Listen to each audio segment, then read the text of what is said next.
Hello friends, स्वागत है आपका आपके अपने लीगल चैनल सोच पर प्रहार में। मैं हूं एडवोकेट सनी शर्मा। और दोस्तों, आज की इस वीडियो में मैं आपको 498A का एक जजमेंट बताने वाला हूं।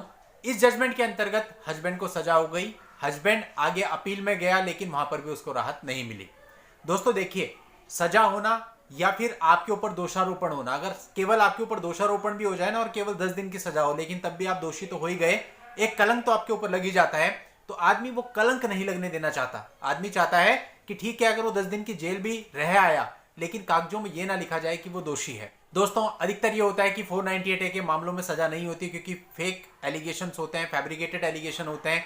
लेकिन दोस्तों, उन एलिगेशन के यदि कुछ प्रूफ मिल जाते हैं तो फिर ऐसी कोई गारंटी नहीं है कि 498A में आप बाहर आई जाओगे, सजा नहीं होगी। ऐसे अनेकों जजमेंट हैं जो कि कन्विक्शन पे हैं, जहां पर हस्बैंड को या उसके परिवार को भी सजा हुई है।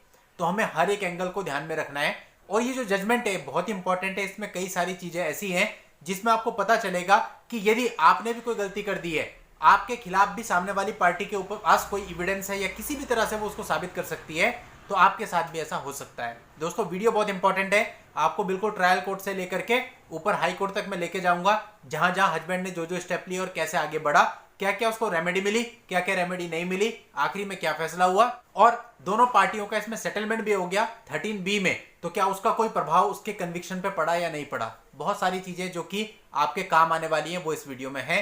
वीडियो में आखिर तक बने रहिएगा। अभी तक भी चैनल को सब्सक्राइब नहीं किया है तो चैनल को सब्सक्राइब करके नोटिफिकेशन बेल पर जरूर क्लिक कर लें, ताकि फ्यूचर में जब भी मैं आप लोगों के लिए इस प्रकार का वीडियो लेके आऊं, उसकी जानकारी आपको सबसे पहले मिले। दोस्तों, इस मामले के अंतर्गत जो मामला था वो हस्बैंड पर और उसके माता पिता पर दर्ज कराया गया था। ट्रायल कोर्ट ने ट्रायल में सारी चीजों को, सारे एविडेंस को देखा और माता पिता को बरी कर दिया। यानी माता पिता पर कोई स्पेसिफिक एलिगेशन नहीं थे, कुछ भी साबित नहीं हो पाया, कोई एविडेंस भी नहीं थे, तो माता पिता को बरी कर दिया। लेकिन जो हस्बैंड था उसके खिलाफ सारे एलिगेशन भी थे और उनके कुछ एविडेंस भी थे, जिसके आधार पर ट्रायल कोर्ट ने हस्बैंड को दोषी माना और उसको 2 साल की सजा और 5,000 रुपए का जुर्माना कर दिया गया। अब दोस्तों, हस्बैंड इसके खिलाफ गया सेशन कोर्ट में अपील में। अब दोस्तों, अपील में भी उसका जो कन्विक्शन था उसको कंफर्म कर दिया गया, मतलब उसको दोषी माना गया। हाँ, इतना जरूर है कि उसके गुड कंडक्ट के आधार पर जो सेशन कोर्ट थी उसने उसे प्रोबेशन पर छोड़ दिया, रिलीज कर दिया, यानी कि उसको जेल में नहीं रहना पड़ा, आप ये कह सकते हैं। लेकिन कन्विक्शन कंफर्म हुआ, यानी कि ये तो माना ही गया कि इसने ये सब किया है, ऑन पेपर ऑन रिकॉर्ड वो सब रहा। अब हस्बैंड इसके खिलाफ भी हाई कोर्ट में गया, उसने वहां पर एक रिवीजन पिटीशन डाली। अब हाई कोर्ट ने पूरे मामले को देखा और हाई कोर्ट ने यह भी ऑब्जर्व किया कि भाई इसको जो प्रोबेशन पीरियड दिया गया था 2 साल का, वो भी अब कंप्लीट हो चुका है। उसके गुड कंडक्ट के आधार पर, उसके अच्छे आचरण के आधार पर, ये प्रोबेशन के आधार पर उसको छोड़ा गया था, तो वो प्रोबेशन पीरियड भी अब कंप्लीट हो चुका है। और दोनों ही पार्टी अब out of the court settlement कर रहे हैं और 13B में यानी म्यूचुअल कंसेंट से डायवोर्स में जा रहे हैं। लेकिन इस म्यूचुअल कंसेंट से डायवोर्स का कन्विक्शन पर कोई प्रभाव नहीं पड़ेगा। यानी कि अगर वो डायवोर्स ले भी लेते हैं अंडर सेक्शन 13B, तो भी इस कन्विक्शन पर कोई प्रभाव नहीं पड़ेगा। यदि हस्बैंड दोषी है तो दोषी है।